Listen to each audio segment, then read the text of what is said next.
Herkese merhaba arkadaşlar. Bugün sizlerle slime test yapacağız. Aklımda iki tane şey var. Fairy ile tuz ve sıvı sabun ile tuz.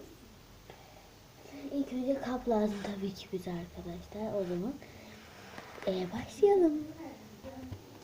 Arkadaşlar ya tamam.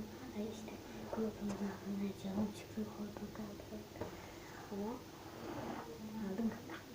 Burada bir tabak ve ağzını kapatacağım tabii ki. Yanında reklamları böyle kapatıp koyacağız buzluğa bakalım. 10 dakika koyacağız. İnşallah olur ya, almasın çok istedim. Şurada tokam var, saçım var. Birazdan başlayacağız arkadaşlar. Testi. O zaman hadi başlayalım. Bu arada annemle yengem konuşuyor. Çok özür dilerim sesten dolayı. Neyse başlayalım bakalım. Kablar. Piu.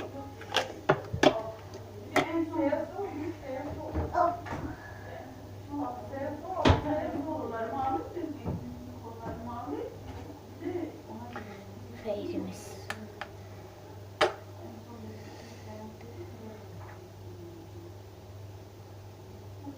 Yeterince koydum bence.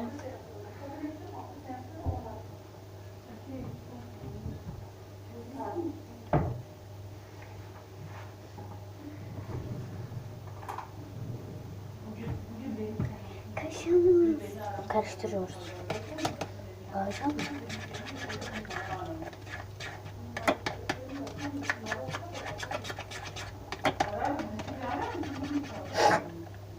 Evet arkadaşlar, bol bir karıştırdıktan sonra şimdi tuz atacağız.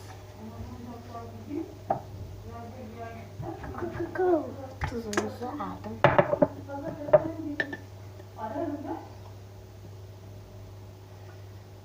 Kattım.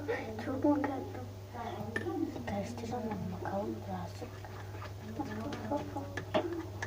İnşallah tuz sıvılaştırmadı arkadaşlar. Sanki birazcık topaklama oldu gibi. Şöyle bir güzel tuzumu kattım.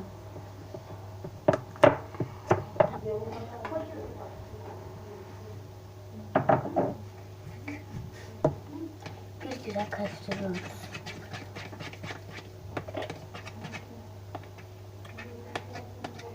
Tamam, sıvılaştırdım bu. Ben biraz katayım.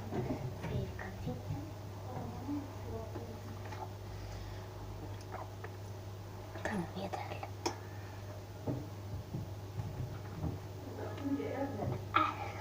Evet.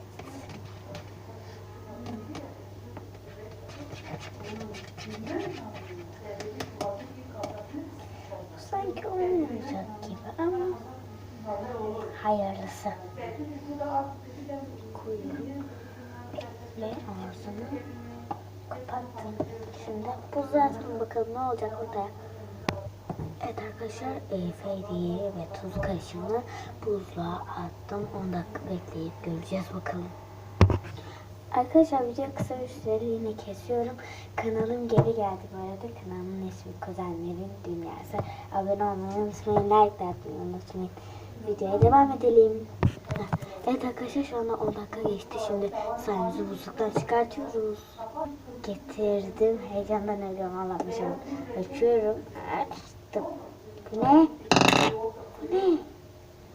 Bu ne, minnacık bir şey kalmış arkadaşlar. Bu ne? Bu çok başarısız. Başarısız bence bu ya.